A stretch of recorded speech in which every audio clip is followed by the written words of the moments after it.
Greetings, students. This is CSEC Social Studies with me, Albert Inshanali. Today, I'm very excited for our lesson because we will be looking at past CSEC Paper 1 questions. Yes, how exciting. Call your friends and let them know we'll be working past paper questions. For those of you who do not know, CSEC Social Studies Paper 1 consists of 60 multiple choice questions and you're given approximately 1 hour and 15 minutes to answer all of them. Do you think you could get all 60 correct? I know that you can. Let's get right into it. Now, for today's lesson, we will be focusing on multiple choice questions that are related to the topic of the individual and the family. As you know, that's a major component of the CSEC syllabus. Let's get into it. The first one, which of the following is not a typical feature of low-income families in the Caribbean? Which of the following is not a typical feature of low-income families in the Caribbean? Is it A, they are usually self-sufficient? B, their homes lack educational facilities? C, they often have a large number of children? Or D, the children are often economic contributors to the household? What do you think?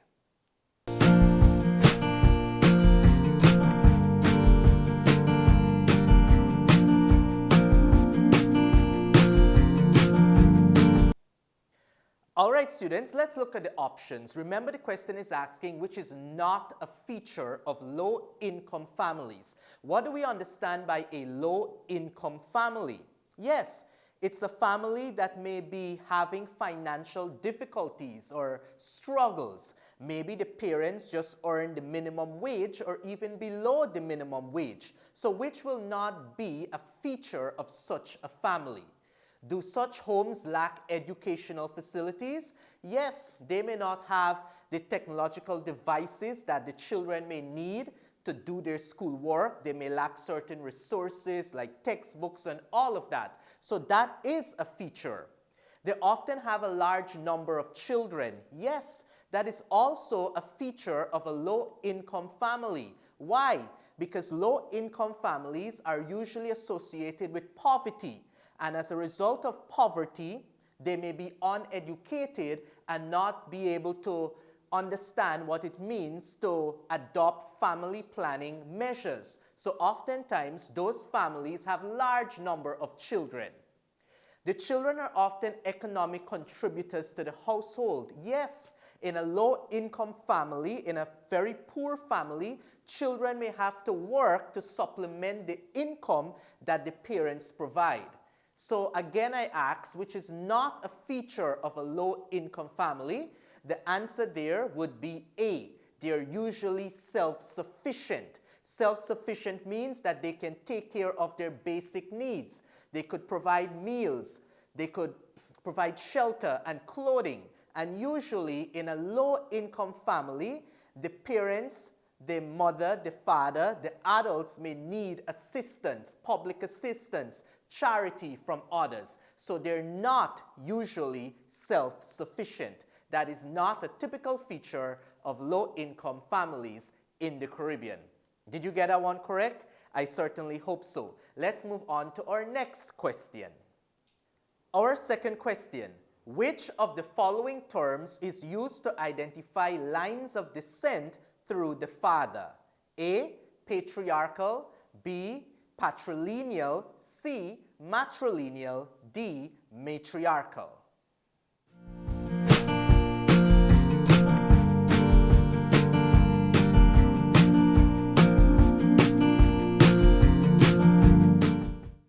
Did you say B, patrilineal? Yes. Patrilineal is the term used to identify lines of descent through the father.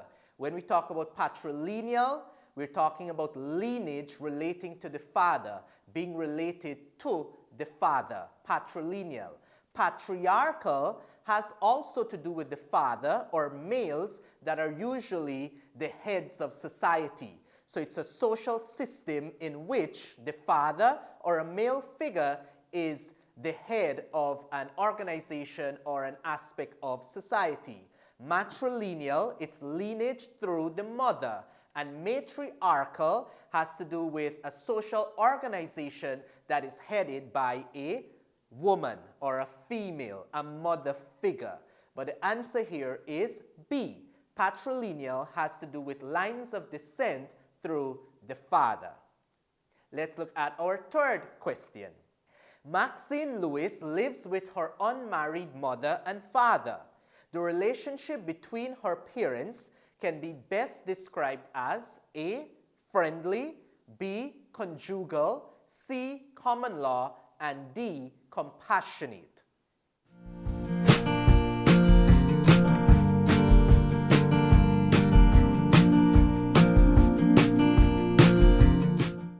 So here we have a situation, Maxine Lewis, she's living with her mother and father. We know that they are unmarried. They're unmarried.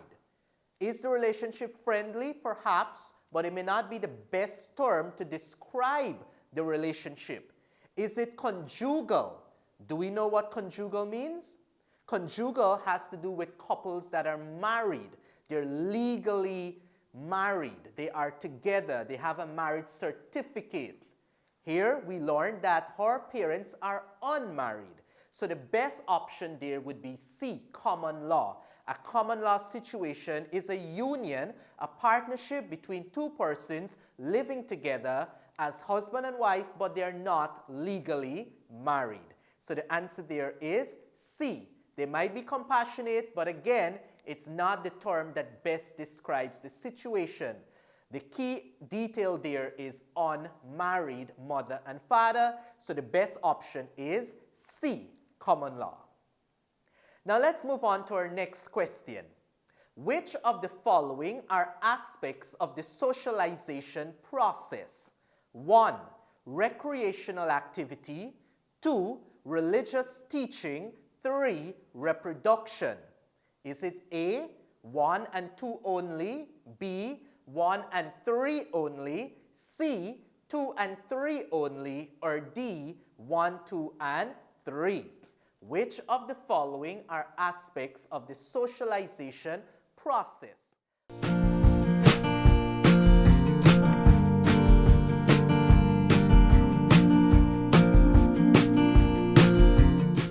What do we understand by the term socialization? Yes, it's a process whereby offspring learn the values, the norms, the beliefs of their parents, of a previous generation. So when you're socialized, you learn how to behave in a socially acceptable manner. Do recreational activities provide that? Most certainly, yes. They do. When you're out with your friends playing, you learn about sportsmanship, you learn about teamwork, qualities that we value in society. Does religious teaching contribute to the socialization process? Yes. When you go to the church or the mosque or the mandir and you learn about God, you learn about spirituality, you're learning about culture, you're learning about religion, you're learning everything that your parents may want you to know and to develop a belief system in. So yes, B certainly is an aspect. What about C, reproduction? Do you think that's part of the socialization process? Think about it. Did you say no? You're correct. Yes, reproduction is actually another function of the family.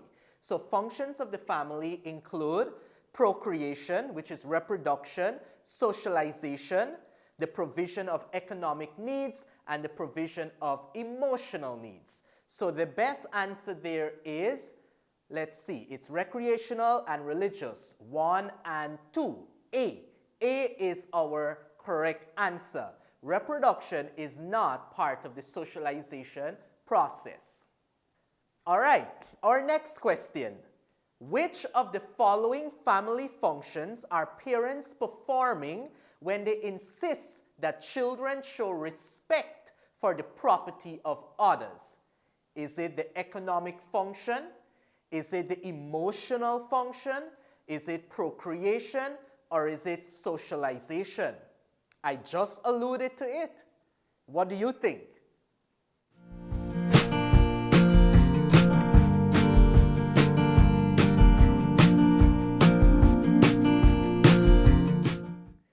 Yes, it is D, socialization. When you learn to respect the property of others, you learn the values that society adheres to. When you learn to be mannerly to the elderly, all of that has to do with socialization. Economic function means that your parents provide for your basic needs. They give you food, shelter, clothing. Emotional function means that they care for you. They show you compassion and love and help to build your self-esteem. Procreation is another function whereby two persons get together and they decide that they're going to have a child so that the family will continue. But our answer here is D, because when we show respect for the property of others, it's an example of learning about socialization, adopting those values and principles. All right, another question about socialization. Which of the following are agents of the socialization process?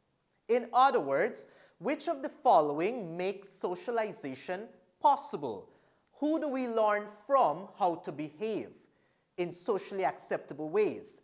Do we learn from the banks? Do we learn from employers? Do we learn from peer groups? Or do we learn from government agencies?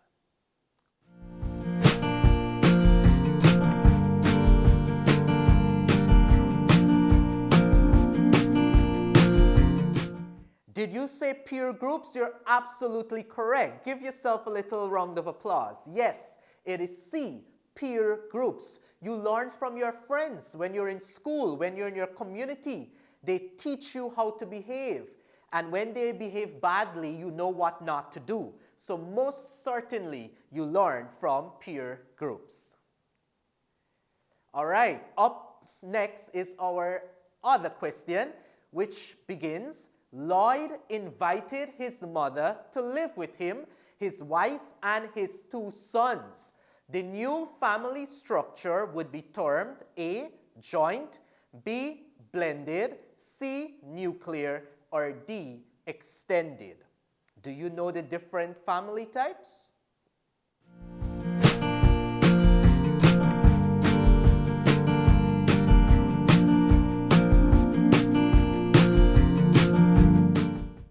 All right, a joint or blended family is very similar. Another term is a reconstituted family. Perhaps 2 parents may have a divorce, they're separated, they get remarried, so you live with them and the children of their new spouse. That would be a blended family, a blended situation. When Lloyd was just living with his wife and 2 sons, that would be a nuclear family, mother, father, and children. But now that Lloyd has invited his mother to live with them, it is an extended family. The family is getting larger, it's growing. Some of you are in extended families. You have your auntie, your uncle, your grandmother, your grandfather, all of you living in the same house. That would be an example of an extended family. So the answer here is D. Very good job. Our next question, students. The custom of parents selecting future husbands and wives for their children is most closely associated with ancestors from A, India, B, China, C, Africa, D, Europe. What answer do you think it is? Which group usually would select spouses for their children?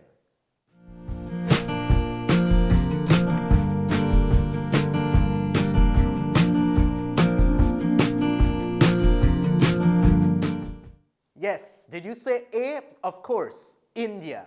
Our ancestors from India would have adopted the principle of arranged marriages. And that is common in India even today, not necessarily so in Guyana to a large extent.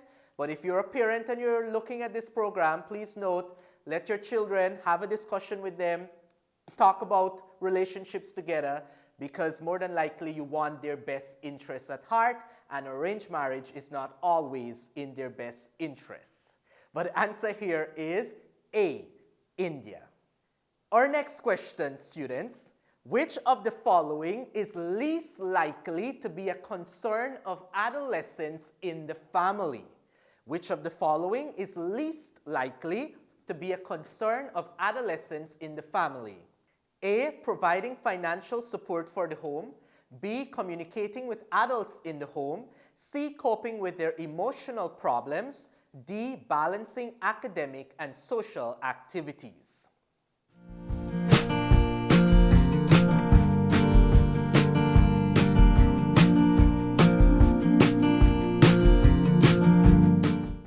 This should be an easy question for you because you are adolescents, you are teenagers. Which of the following you really don't think about, you're not concerned about?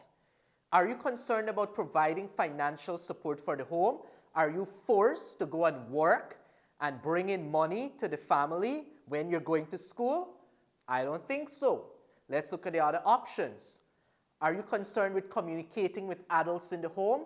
Yes, you may want to have good communication skills to be able to speak to your parents and let them know how you're feeling.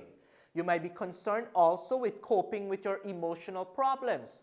Oftentimes we think that teenagers have no problems whatsoever, but as you know, you have emotional challenges. So yes, you think about those. Do you think also how you're going to balance your academic and social activities? Are you worried that you don't have enough time to get all of your assignments done when you want to play video games and you want to go hang out with your friends? Yes. So B, C, and D would be concerns that you have. But providing financial support for the home is the least likely concern for you to have. By the way, do you know that the minimum age for work in Guyana is 15 years old? Yes, but of course, you cannot do all types of jobs, only jobs that ensure your safety, jobs that ensure that you're still mentally healthy, and a job that happens during the day. But most 15-year-olds are in school and do not have to worry about providing financial support for the home. All right, so let's get into our next question.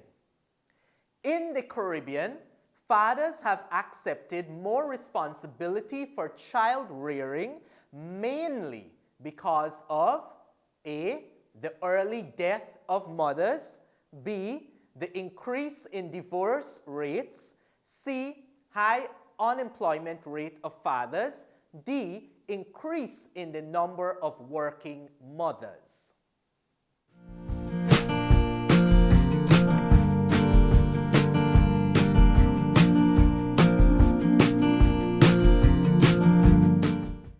Now let's analyze these questions. We're talking about fathers having a more active role in the child rearing responsibilities. Now, the key term in that question is mainly. Some of these would certainly contribute to the father taking a more active approach, but mainly is what we are looking for. Do you think there is a concern about the early death of mothers? It's not a main factor because the life expectancy rate of persons living in the Caribbean is getting higher. More persons are living longer than before. Mothers are not dying in childbirth like they used to at that kind of level. So it can be A. Is it B, increase in divorce rates? It is a factor to consider. When two parents get a divorce, the father may have to step in and do jobs in the home that he doesn't necessarily do in terms of taking care of the children. But is it the main reason? Let's look at the other options. What about C, high unemployment rate of fathers? Do we have the majority of fathers being unemployed in our society? No, that is not the case. What about D, increase in the number of working mothers? Do we have more mothers who are contributing directly to the labor force? They're going outside of the home and working. Do we see that trend developing? Most certainly, yes. And that appears to be the main reason why fathers are stepping in to fill that void. Both mother and father are taking responsibility for domestic chores and for child rearing. And this is a result of the changing roles of men and women in society. So class, we've eliminated the other options. Some are fine, but they're not the main reason. And since the question is asking for the main reason, our correct answer would be D, the increase in the number of working mothers. Did you get that one correct? I certainly hope so. All right, we are ready to move on to another question. Which of the following statements about the changing features of family life is not true of today's Caribbean societies? Which of the following statements about the changing features of family life is not true of today's Caribbean societies? A, parents are becoming more autocratic. B, generally families have fewer children. C, men and women choose their own partners. D, husbands and wives usually treat each other as equals.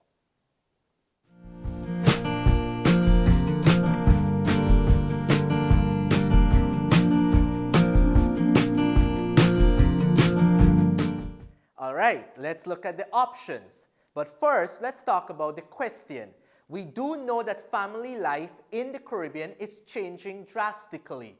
Yes, the way young people parent their children is not the way grandparents and great-grandparents would have parented their own children. Things are changing in society. Let's look at some of those changes. Do you think families are having fewer children? How many siblings do you have? 1, 2? Now compare that with how many siblings your parents or grandparents have. Yes, you'll see a change. Families now are having fewer children. So we eliminate that option. That is true. We're looking for the option that is not true. Men and women choose their own partners. That is true in our society. It's gaining popularity. Yes. These days, we don't have parents involved in choosing the partners for their children. Arranged marriages are on the decline, so that would be true. What about D? Husbands and wives usually treat each other as equals. Yes, that is gaining wider acceptance in our society. We're moving from a patriarchal to an egalitarian society, meaning both husband and wife make decisions collectively together for the benefit of the family.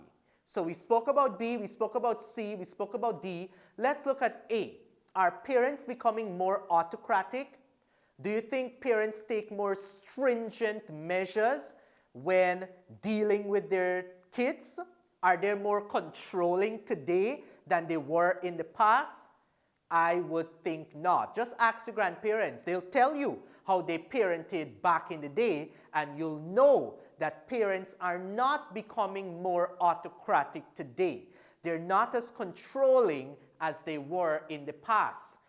They promote a democratic environment whereby they listen to your views and opinions and work with you and communicate with you for the benefit of the entire family.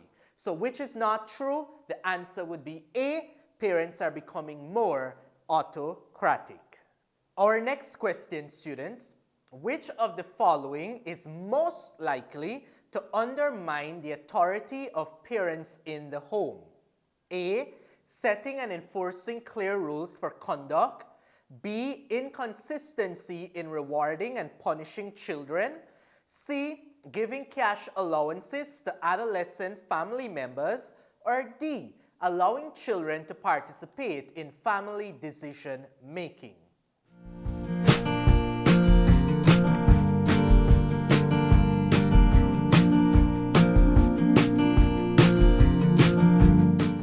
All right, let's look at what the question is asking. Likely to undermine the authority. What does that mean? It means that the authority The voice that the parents have is being threatened. No one listens to what the mother or the father is saying. Everyone does as they please. They're undermining the authority of parents. So which one contributes to that happening? Is it setting and enforcing clear goals for conduct? Of course not. When parents set and enforce clear rules for conduct, for example, you must get home from school at 4:30 every day or before that time, not after. That's a clear rule. That will not undermine authority. What about inconsistency in rewarding and punishing children?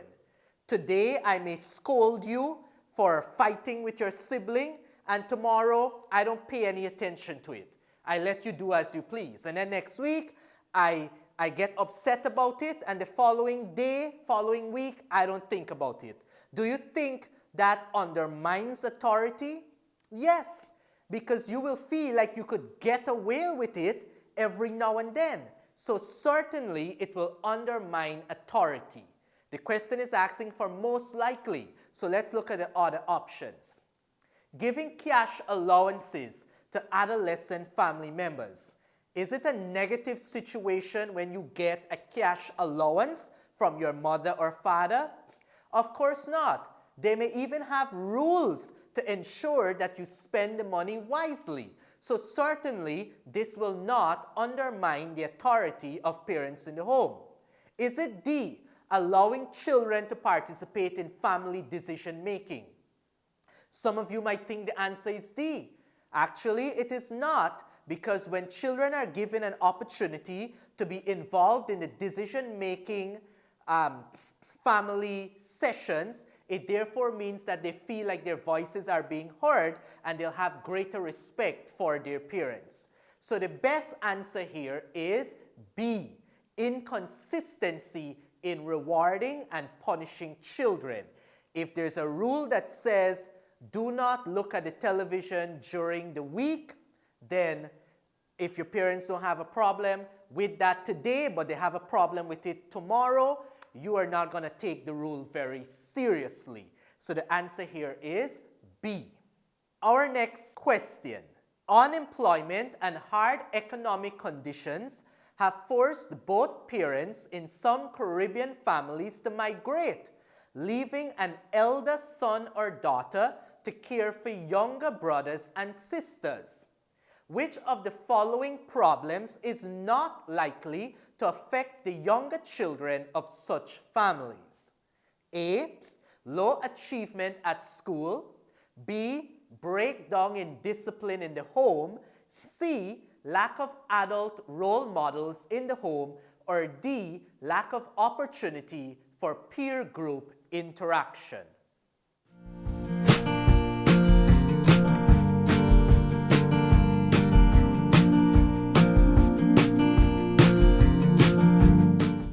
Let us analyze the question. So think about it. Your parents have decided to migrate. They're going overseas to work. They want to give you a better life. They've left you in the care of your older brother or older sister. Which of the following problems is not likely to affect you or to affect younger children of such families? Do you think those children will have low achievement at school? Sometimes, yes, it is likely because the parents aren't there to guide them, to help them do their homework. The older siblings may be busy with their own lives as well. You might be depressed or emotionally distraught and you can't function in school, so you may have low achievement. So yes, that is a problem. Breakdown in discipline may also be a problem. You might say, you're not my mother, you're not my father, why should I listen to you? So there's breakdown in discipline. Is there a lack of adult role models in the home? Yes, your sibling might just be 17 or just 18. There are not many adult role models or any at all in the home. So you may not know how to behave in socially acceptable ways because your siblings, as well as you're all learning the right things and you may not have those adult role models. What about D? Will you have a lack of opportunity for peer group interaction? No. Actually, you're living with your siblings, and they may not be far off in age with you. So there's no lack of opportunity for peer group interaction. You also go to school, you'll still have peer group interaction. So D is not likely to affect the younger children of families whereby parents would have migrated. Did you get that one correct? I certainly hope so. Our next question, students. Which of the following developments is most likely to result in conflict in the traditional family? A, females accepting employment. B, children receiving tertiary education.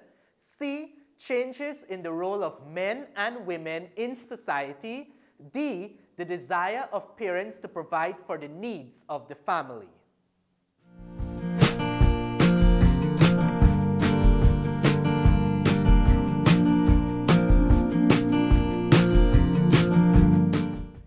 All right, let's examine the question, class. Most likely to result in conflict, problems, challenges in the traditional family. Females accepting employment. Yes, that happens. Sometimes the wife wants to go to work and the husband doesn't want her to go to work because he believes that her place is in the kitchen. That could be an issue. That could cause conflict. Is it most likely though? Let's see what the other options are. Children receiving tertiary education. Is that most likely to cause conflict in the household?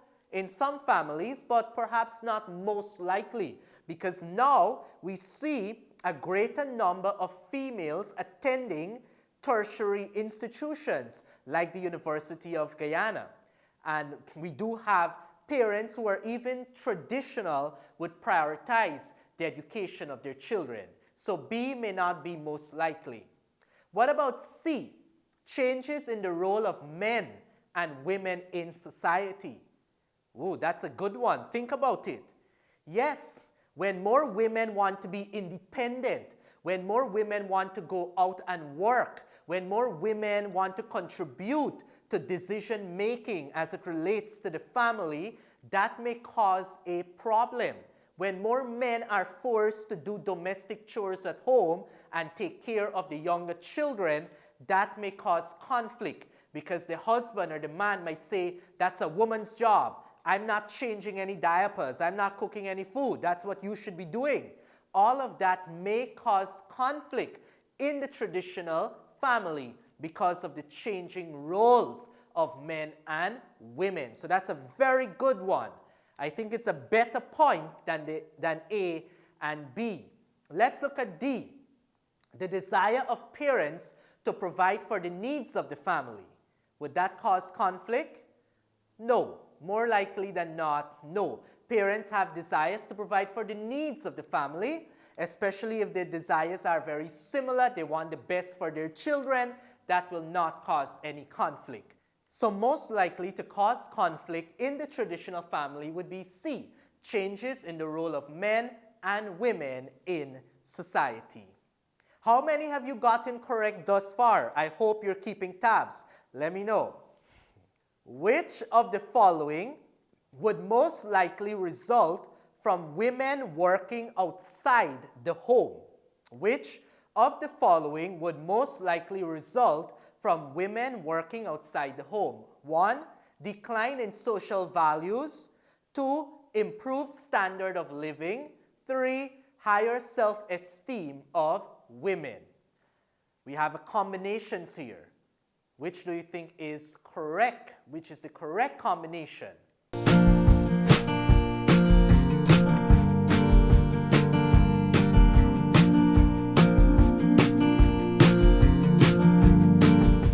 Let's look at them separately. Decline in social values. Do you think that will be an issue with women working outside the home? When we're talking about social values, we're talking about qualities that society adheres to.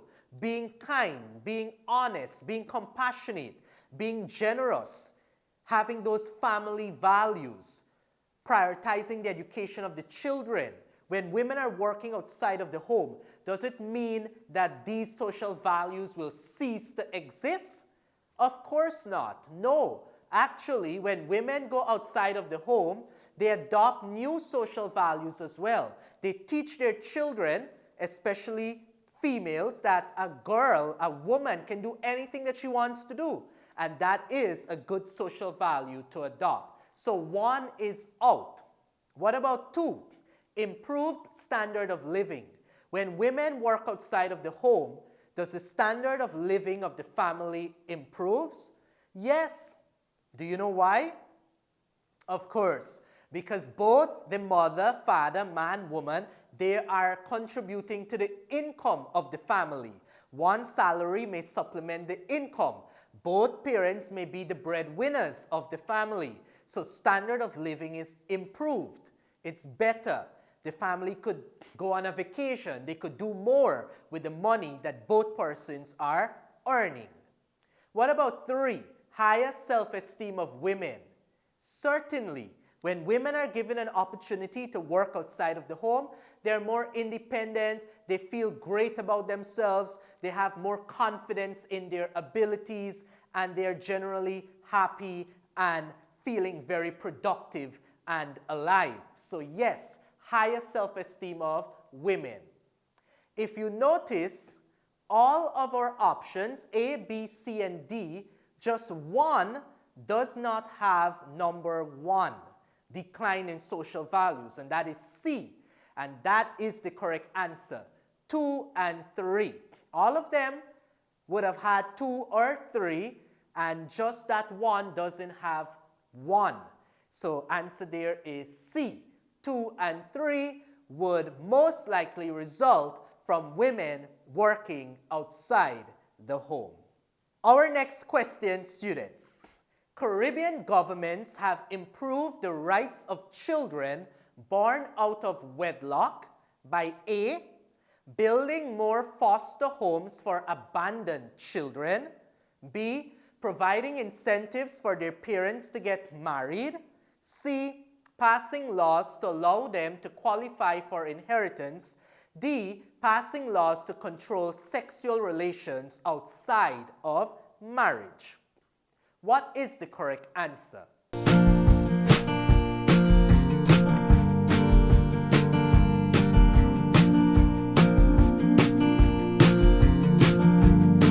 Let us analyze the question. Do you know what it means to be born out of wedlock? It means that you were born before your parents got married.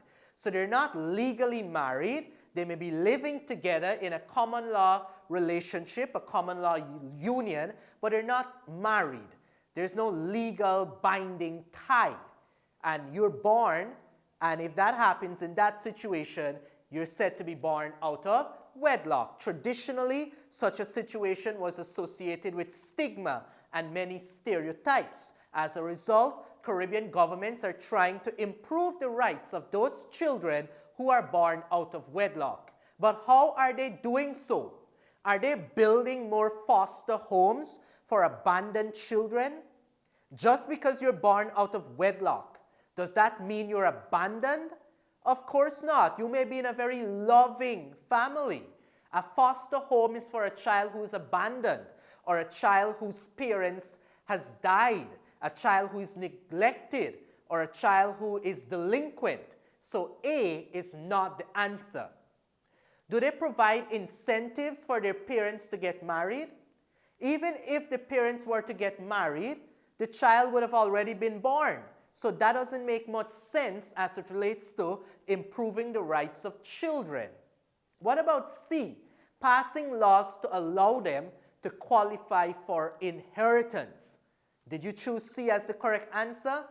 Of course you did. Yes, it is the correct answer. Because when Caribbean governments pass laws such as this, children who are born out of wedlock have greater rights. So whether a child was born out of wedlock or a child was born after the parents were married, when those parents die, if there's anything for them to inherit, they would get it. Whether they were born before the marriage or after the marriage, it doesn't matter. those children are legitimate and they deserve to qualify for inheritance. So the answer there is C. It cannot be D because no government has the right or the authority to control sexual relations outside of marriage by passing laws. They may promote abstinence, they may promote birth control methods, but they cannot pass laws to get people to stop having sexual relations outside of marriage. So the correct answer there is C. All right, students, our next question. Which of the following is the least likely effect of drug abuse on family life by one or both parents? Which of the following is the least likely effect of drug abuse on family life by one or both parents? A. Physical abuse of children. B. Increased rivalry among siblings. C. Emotional tension among family members. D. Insufficient money for children's education. What answer do you think it is?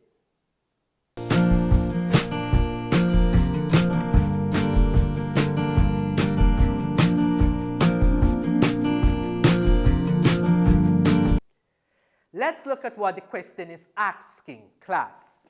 Now, if you look at what it says, we're talking about the effects of drug abuse. When you abuse drugs, you are likely to be very abusive to your partner and to your children. You may not be thinking rationally or logically. So you get very drunk, you get very high, you start hitting your children, your wife. There is physical abuse involved. So A is likely to happen. So let's eliminate A. What about increased rivalry among siblings? Does that happen when a parent is abusing drug or an adult is abusing drug in the family? Is there a rivalry among siblings? More than likely, no. On the contrary, siblings may have a better relationship with each other because they have to depend on each other because the parent is being abusive. So that seems not to be an effect of drug abuse, increased rivalry among siblings. B is the correct answer. Of course, emotional tension will happen among family members. The mother may not speak to the father may not speak to the mother. The children may avoid the abusive parent. They go and hide. So emotional tension will certainly be there. What about D? Insufficient money for children's education. If the parent is spending all of the money on drugs, whether it's marijuana, whether it's cocaine, whether it's alcohol, which is a drug, then there may not be enough money for the child's education. So that would be an effect. So least likely to be an effect would be B, increased rivalry among siblings. All right, students, we're winding down. Which of the following practices is most likely to account for the high incidence of street children in the Caribbean? A, parental abandonment. B, selling of illegal drugs. C, stealing to support self. D, involvement in prostitution.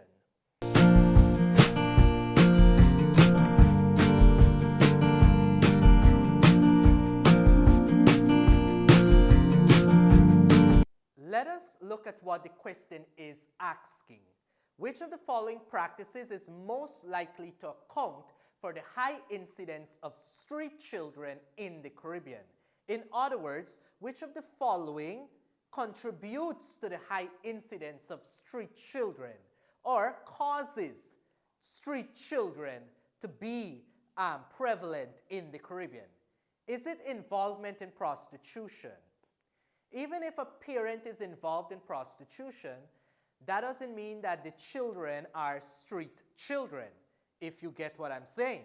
Also, if a teenager is involved in prostitution on the streets, that could be an effect of living on the streets and not the cause for them being on the streets. Stealing to support self. Again, that sounds like an effect of when you are on the streets, not the cause of why you are on the streets. Selling of illegal drugs. If the child is selling illegal drugs or the parents are selling illegal drugs, that doesn't mean that act is the result of them being on the streets. What about A, parental abandonment? If you're being abandoned by your parent, your mother doesn't want you, your father doesn't want you, they say to leave the house, you don't have an aunt, you don't have an uncle, you don't have a grandmother, grandfather, where are you going? You're going to be forced to live on the streets. So this is most likely to account for the high incidence of street children in the Caribbean. They're abandoned by their parents. All right, are you ready for our last question, students? You should get this one correct. Some adolescents challenge the views and attitudes of adults. Such a situation is brought about by A, peer pressure, B, sibling rivalry, C, parental pressure, D, generational conflict.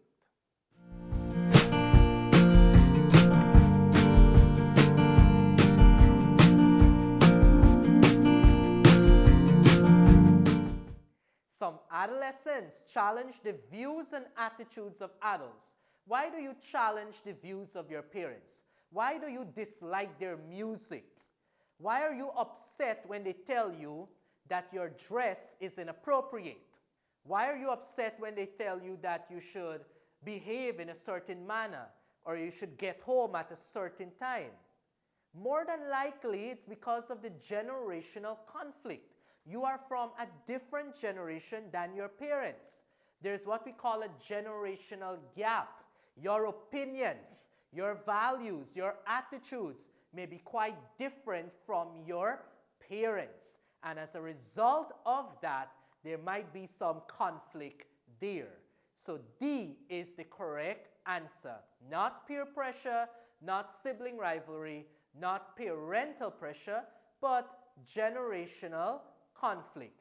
You challenge the views and attitudes of adults. You believe that things should be done differently. Perhaps you're more open-minded. You are progressive. You're non-traditional. There will be some generational conflict there. So answer is D. Students, I certainly hope that you would have benefited from this past paper practice session. Do tell your friends about it. Do look at the video again and do join us next time. I'm Albert Inchinali and this is CSEC Social Studies.